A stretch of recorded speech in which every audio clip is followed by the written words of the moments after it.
Free beer and hot wings in the morning. Grand Rapids rocks all day. 97.9 GRD rocks. Little preview of this song. They're going back out on tour. This will be one of the many songs they'll play. Is this Butthole Surfers? No, it's Green Day. Yeah, that is. That's that one.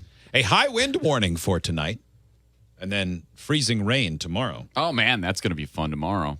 It sounds awful. The January thaw incoming. Heavy wet snow will switch to rain. I liked it better when it was just going to be too warm. Yeah, me too. That was nice. So We don't need the rain. No, I don't want rain. Everything is fine. Did you see the number of recruits? Obviously, while we were gone, PJ Fleck from Western Michigan rode his boat to Minnesota. Dude. Yeah, I saw that. He got a nice, big, fat pay raise. I was very surprised how angry and upset some people were with him.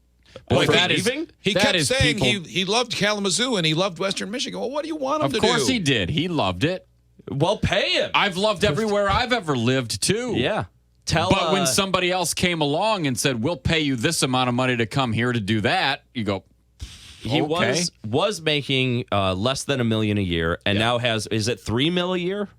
I don't know. I wouldn't be surprised. $3.5 million dollars a year. Yeah. He went You from want him to- 800,000 to 3.5. You want him Yeah. to turn that down for your stupid school? Plus- You're crazy. Yeah, I mean, how are you angry about that? How could you not see that coming? That's the end result. Of course. I mean, hell, your main rival has gone through that 2 or 3 times. Yeah, dude. I'd like Brian Kelly to come back to CMU. You know, Things and are hell, pretty good. ask Grand Valley how they feel about it. Yeah.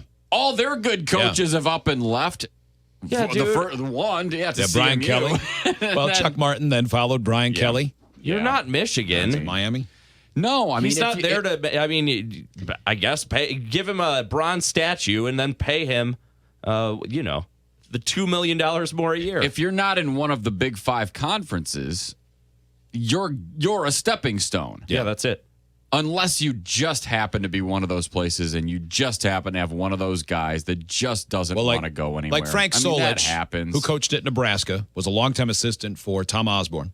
Went to Ohio after he got fired in Nebraska because he was only winning 10 and 11 games every year, which, man, God forbid. that wasn't enough. So he went to Ohio. He'll be there the rest of his career because he's just happy there. That's a unique situation. But that's a If the massive coach school, and he's probably getting paid a No, boatload of Ohio. Oh, Not Ohio State. never mind. He's at a MAC school. Yeah, gotcha. Same thing like at CMU. If John Bonamigo ends up winning and doing well, he has said this is the only coaching job he ever wanted. He was a special teams coach in the NFL for years, and he's a CMU guy. He's happy there. He's really There you go. He'll stay.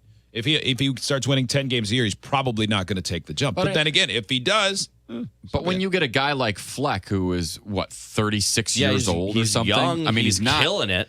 He's not going to stay at Kalamazoo for the rest of his life. I mean, if he does, that's fine. But Yeah, but he's not going to. I mean, well, obviously he didn't. Well, But here's the thing. Anybody Whatever. who's mad about it, I can see being That's what you can't be. sad. You can be sad, like, oh man, I knew this would come, but I was hoping he'd stay around another year or two. Yeah, fine. Yeah, okay, fine. If he has to stay at Kalamazoo, so do you. You have to continue going to school there. If you're angry that he left, you don't get to leave either. a friend of mine who's an alumnus of Western Yeah. expressed how just disappointed in the hypocrisy of PJ Fleck. Because same thing, he kept saying, well, I'm the coach of Western Michigan. I'm not interested in other jobs. Yeah. Again, you can't say. That's what you say until people things work out somewhere else. People got mad. People get mad at coaches all the time because they get asked about things. They go, I'm happy right here. Mm-hmm. Because, again, if they looked into the cameras and said, well, I'm happy here, and if I have to come back here, it's not going to be the worst thing that ever happened to me. I'm well paid, and I like this job. But at the same time, if another opportunity comes, I'm going to take it. Damn right. Yeah, exactly. You can't say that. And by the way, if you think that would work, try it at your job. Yeah, exactly. Yeah, nobody says that. pretty in happy here, anything. but if I get a better opportunity, I'm going to leave you in a minute. Who are the people who are upset? Are they grown people or the students who are there? No, grown people. people. Students don't care. Yeah. Not as much. That's crazy.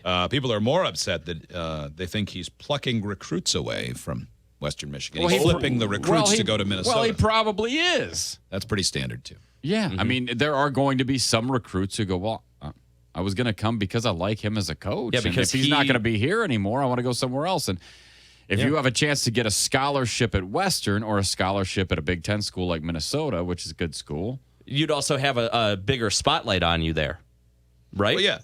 I mean, guys kind of grow up thinking in this area, you grow up hoping to play in the Big Ten, and the MAC, as much as I love it, we had great times there, is a fallback. Yeah. And so, like you said, if you go from MAC to Big Ten, okay. Especially if it's with a guy who is charismatic and you like them. right?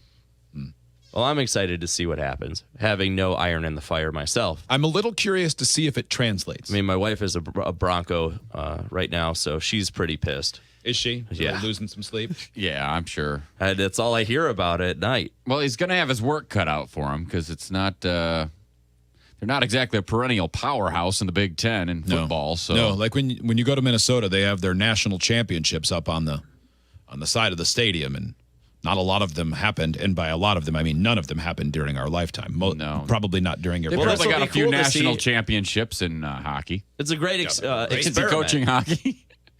We'll see how much coaching matters right now.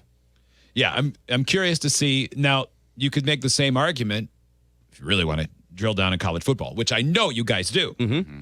When Barry Alvarez took the job at Wisconsin in the early to mid 90s, He's the one who had a son who killed a parrot, right? That's the same guy. Yeah, okay. Shoved it in a microwave and said, "Hey, hope you like the sun." Making sure. No, I'm thinking of the right guy. Yeah, that's the guy. Yeah. So he had been an assistant at Nebraska, and when he took the job at Wisconsin, that was a dead end job. They had been just almost year in and year out one of the worst programs in the Big Ten. Yeah. Always losing. You could count on them or Northwestern pretty much to finish last in the Big Ten in football every year. And he changed the culture. And now, several coaches later, he's still the athletic director. But every year, Wisconsin is a good football team. So it can happen. And there's no reason they can't do that in Minnesota. Maybe PJ Fleck is the guy. Or he's the guy that's all smoke and mirrors, got a couple great recruiting classes to Western Michigan where a couple great players can really elevate a program, and got out while the getting was good, and he'll be a flash in the pan. I And think your it's probably coaching the staff. former one. I mean, there's a lot of things that go into it all. Yeah. It's not like basketball. It's a lot easier, I think, for one person to affect change. Are there lots of coaches in basketball? There's like 4 or 5. Is there? But you can Assistant if you get coaches, right? But It's not like in basketball, you get one great recruit, and you're going to make the tournament. You know what I mean?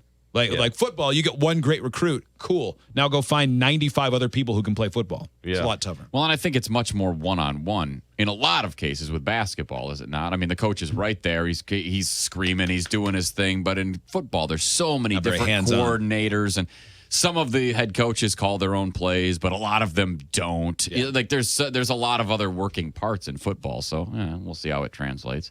Football, I wish him the best. I'm sorry that Central will have to beat Western next year. Yeah, it'd be nice if they would. Yep. Football, you're a CEO. Basketball, you're in the front lines. Mm-hmm. That's not true. That's been you're the S. That's all your sports talk breaking it today. down on the Pine. Here I today. enjoyed this. Yeah, we're great. Very versatile. Gridiron News. Green Day, 97.9 GRD Rocks.